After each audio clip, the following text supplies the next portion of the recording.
Bayangkan Anda menemukan sebuah buku. Buku itu tidak memiliki judul, tidak memiliki nama penulis, dan yang paling mengerikan, ditulis dalam bahasa yang tidak pernah ada di bumi. Selama lebih dari 6 abad, para pemikir terbaik dunia, ahli matematika, pemecah kode militer Perang Dunia Kedua, hingga kecerdasan buatan paling canggih saat ini, berkumpul di depan lembaran-lembaran ini. Mereka mencoba melakukan satu hal sederhana, membaca satu baris kalimat saja. Namun, hasilnya selalu sama. Gagal. Buku ini dikenal sebagai Voynich Manuscript.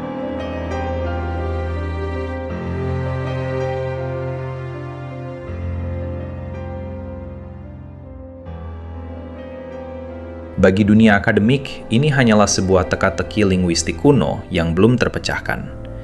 Namun bagi mereka yang berani melihat lebih dekat, di balik ratusan halaman perkamen kulit anak sapi ini, ada sesuatu yang jauh lebih gelap. Ini bukan sekedar coretan acak dari orang asing yang kehilangan akal. Statistik linguistik modern menunjukkan struktur katanya sangat konsisten, mengikuti hukum Zipf, memiliki ritme, pola awal dan akhir paragraf, layaknya bahasa alami manusia. Buku ini memiliki makna. Seseorang pada tahun 1400-an sengaja mengunci sebuah pengetahuan berharga di dalam sistem kode yang mustahil ditembus. Pertanyaannya, pengetahuan apa yang begitu berbahaya hingga harus disembunyikan dari peradaban manusia? Dan siapa sebenarnya yang tidak ingin kita mengetahuinya?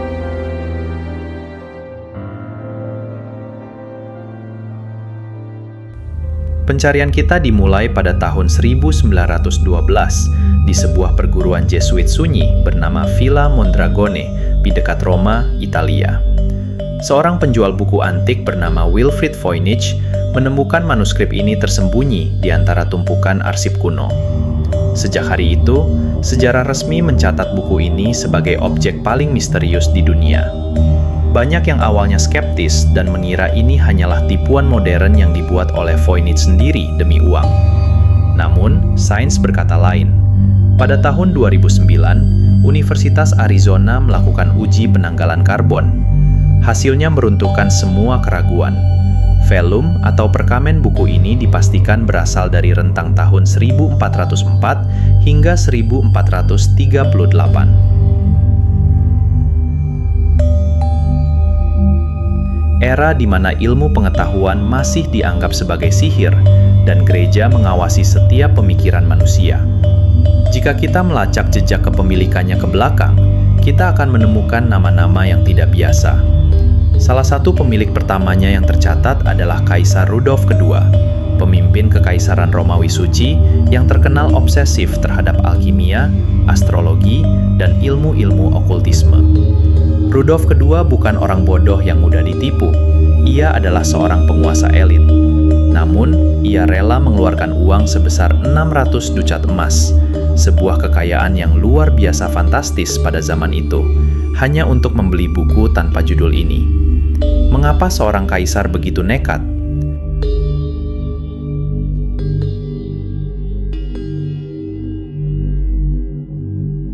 Muncul sebuah surat kuno yang meyakini bahwa buku ini ditulis oleh Roger Bacon, ilmuwan abad ke-13 yang pemikirannya dianggap terlalu maju dan berbahaya bagi masanya, hingga ia harus dipenjara. Dari tangan kaisar, buku ini berpindah ke George Baresch, seorang alkemis di Praha yang menghabiskan sisa hidupnya dalam frustrasi karena gagal memahami satu kata pun di dalamnya. Baresch kemudian mengirimkan salinan teks tersebut kepada Athanasius Kircher, seorang pakar Jesuit yang dikenal sebagai manusia paling jenius dalam membaca bahasa kuno dan hieroglif. Kircher menerima salinan itu, mempelajarinya, dan tiba-tiba, buku itu menghilang dari catatan sejarah selama berabad-abad. Seolah-olah, setelah Kircher menyadari apa yang ada di dalamnya, otoritas tertentu memutuskan bahwa buku ini harus lenyap dari pandangan publik. Ketika Anda membuka lembaran demi lembaran Voynich manuskrip, Anda akan segera menyadari bahwa kegilaan buku ini tidak hanya terletak pada tulisannya yang mengalir tanpa kesalahan. Manuskrip ini sangat padat, hampir tidak ada ruang kosong, dan yang paling janggal, Tidak ada satupun coretan pinggir atau koreksi. Di abad pertengahan, menyalin buku adalah pekerjaan manual yang melelahkan. Kesalahan tulis adalah hal biasa yang biasanya dicoret atau diperbaiki di pinggir halaman. Namun dalam 240 halaman Voynich, teksnya mengalir begitu lancar dan bersih. Seolah-olah sang penulis tidak sedang berpikir atau meraba-raba kode, melainkan menuliskan sesuatu yang sudah di luar kepala atau menyalin sebuah cetak biru dari sumber lain yang jauh lebih tua. Kejanggalan ini semakin menebal saat kita memperhatikan ilustrasinya. Halaman-halaman awal dipenuhi oleh bagian botani. Anda akan melihat gambar tanaman-tanaman besar dengan akar, batang, dan daun yang sangat detail. Sekilas terdengar biasa, seperti buku herbal medis kuno. Namun, cobalah bawa gambar-gambar ini ke ahli botani modern terbaik saat ini. Mereka akan menggelengkan kepala. Tidak ada satupun tanaman di buku ini yang benar-benar ada di bumi. Beberapa tampak seperti gabungan mustahil dari dua spesies berbeda, sementara yang lain memiliki struktur biologis yang tidak masuk akal. Seolah penulis sedang mendokumentasikan flora dari dunia lain, atau mungkin hasil dari sebuah rekayasa genetika yang belum mampu dicapai oleh teknologi abad ke-15. Bergeser ke bagian berikutnya, kita disuguhkan oleh diagram-diagram astronomi dan astrologi yang sangat kompleks. Ada lingkaran-lingkaran kosmik dengan simbol zodiak klasik seperti Pisces, Taurus, dan Sagittarius. Namun jika Anda memperhatikannya lebih lama, spiral-spiral di dalamnya tidak menggambarkan langit malam yang bisa dilihat dengan mata telanjang. Beberapa diagram tampak menyerupai bentuk galaksi spiral, sesuatu yang baru bisa diketahui manusia setelah penemuan teleskop modern berabad-abad kemudian. Bagaimana mungkin seseorang di tahun 1400-an mengetahui struktur galaksi? Apakah ini peta bintang biasa? Atau jangan-jangan ini adalah peta navigasi dimensional? Di era modern, misteri ini bukannya terpecahkan, melainkan semakin mengakar dalam ketidakmungkinan.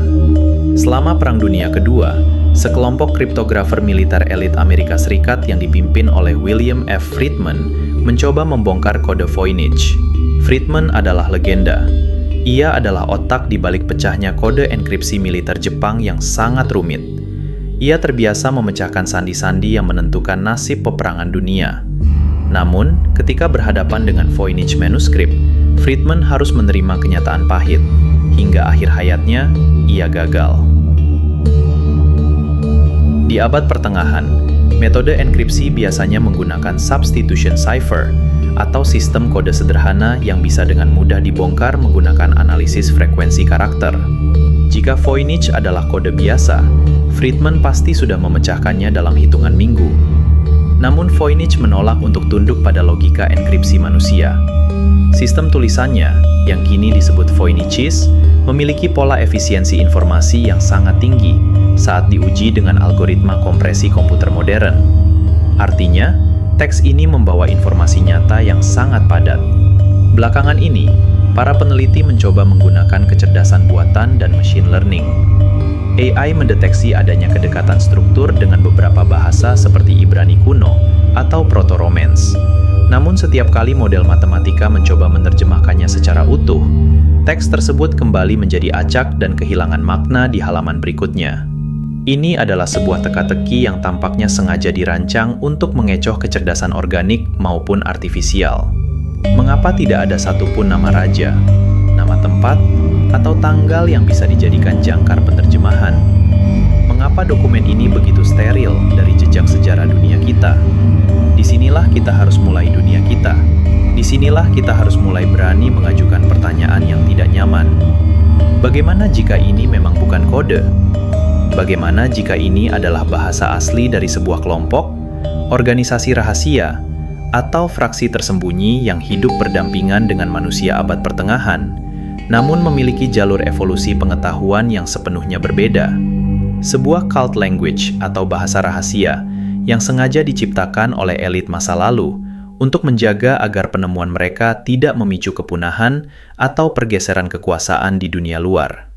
Namun, Jika semua keanehan botani dan kode itu belum cukup membuat Anda merasa tidak nyaman, kita harus masuk ke bagian yang paling mengganggu dari seluruh manuskrip ini, bagian biologis. Halaman-halaman di bagian ini dipenuhi oleh ilustrasi yang oleh beberapa peneliti modern disebut sebagai medieval biotech nightmare, sebuah mimpi buruk teknologi biologi abad pertengahan. Anda akan melihat ratusan gambar wanita telanjang berukuran kecil. Mereka tidak digambar dalam konteks seni atau erotisme.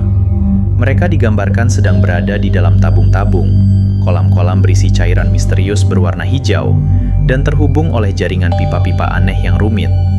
Beberapa pipa tampak menyerupai organ tubuh manusia, sementara yang lain terlihat seperti instalasi laboratorium modern. Perhatikan ekspresi wajah wanita-wanita itu. Mereka tidak terlihat takut. Mereka tidak terlihat kesakitan. Wajah mereka digambar dengan ekspresi yang sangat santai, tenang, seolah-olah berada di dalam cairan hijau, dan terhubung dengan pipa-pipa aneh itu adalah rutinitas yang sangat normal bagi mereka. Apa yang sebenarnya sedang digambarkan oleh penulis? Apakah ini sebuah metafora alkimia tentang transformasi jiwa? Ataukah ini sebuah dokumentasi visual dari eksperimen biologis rahasia yang melibatkan reproduksi, cloning, atau penciptaan genetik baru di masa lalu? Ingat, material buku ini adalah velum berkualitas tinggi yang sangat mahal pada zamannya. Hanya pihak dengan dana tak terbatas, seperti kerajaan, ordo keagamaan rahasia, atau elit penguasa, yang mampu mendanai pembuatan buku seperti ini. Apakah ada sebuah faksi elit di abad ke-15 yang sudah melakukan eksperimen biologi yang melompati zaman mereka? Misteri ini semakin memuncak pada halaman lipat raksasa atau cosmological foldouts. Ketika lipatan besar ini dibuka, Anda akan melihat diagram raksasa yang memperlihatkan pulau-pulau, benteng dengan menara kastil yang aneh, dan jalur-jalur pipa yang menghubungkan satu pusat ke pusat lainnya. Ini tidak tampak seperti peta bumi yang kita kenal. Ini terlihat seperti cetak biru dari sebuah fasilitas tersembunyi, sebuah kota bawah tanah, atau mungkin sebuah mesin kosmik berskala besar. Kini, Voynich manuskrip tersimpan rapat di dalam ruangan dengan kelembapan dan keamanan yang sangat terkontrol di Beinecke Rare Book dan Manuscript Library, Universitas Yale, dengan nomor katalog MS408. Siapapun bisa mengakses versi digitalnya yang beresolusi tinggi, namun rahasia di dalamnya tetap terkunci rapat, sama seperti 600 tahun yang lalu. Ada banyak teori yang mencoba menenangkan ketakutan kita. Teori ilmiah mengatakan ini mungkin bahasa buatan yang hilang, atau sebuah buku pengobatan herbal yang sengaja disamarkan agar tidak dituduh sebagai sihir oleh pihak inkuisisi gereja. Teori yang lebih berani menyebutkan keterlibatan sekte esoterik penyembah pengetahuan kuno, hermetisisme, atau fragmen peradaban yang hilang sebelum banjir besar yang mencoba mewariskan sisa ilmu mereka. Dan tentu saja, selalu ada teori liar tentang kontak dengan kecerdasan luar bumi, mengingat visual di dalamnya terasa sangat asing dan tidak manusiawi. Namun, ada satu kemungkinan konspirasi yang jauh lebih dingin dan masuk akal untuk direnungkan. Bagaimana jika alasan mengapa buku ini tidak pernah bisa diterjemahkan adalah karena kita, manusia modern, menggunakan fondasi berpikir yang salah? Kita selalu berasumsi bahwa sejarah manusia bergerak secara linear, dari zaman primitif, abad pertengahan yang gelap, revolusi industri, hingga era digital sekarang. Kita berasumsi bahwa kita adalah puncak dari kecerdasan di bumi ini. Tapi, bagaimana jika asumsi itu keliru? Bagaimana jika pada abad ke-15, di saat mayoritas manusia masih hidup dalam takhayul dan kegelapan, ada sekelompok kecil manusia, sebuah organisasi rahasia yang berhasil menemukan lompatan ilmu pengetahuan yang luar biasa. Mereka memahami biologi, mereka memahami struktur kosmos, mereka menciptakan bahasa mereka sendiri, dan mereka memilih untuk mengisolasi diri dari sejarah utama manusia. Mereka menyembunyikan seluruh pengetahuan itu ke dalam satu buku, lalu menguburnya agar tidak pernah ditemukan oleh peradaban kita yang rakus dan destruktif. Voynich manuskrip mungkin bukan sekedar buku tua yang misterius. Buku ini adalah sebuah peringatan, sebuah fragmen dari realitas lain yang sengaja ditinggalkan untuk memberitahu kita bahwa ada sebuah dunia, sebuah pengetahuan yang sangat besar yang berjalan tepat di samping peradaban kita, namun diputuskan bahwa kita belum pernah dan tidak akan pernah siap untuk mengetahuinya. Hingga hari ini, lembaran-lembaran perkamen itu tetap membisu, menanti, atau mungkin sengaja menertawakan ketidakberdayaan kita yang mencoba membongkar rahasianya.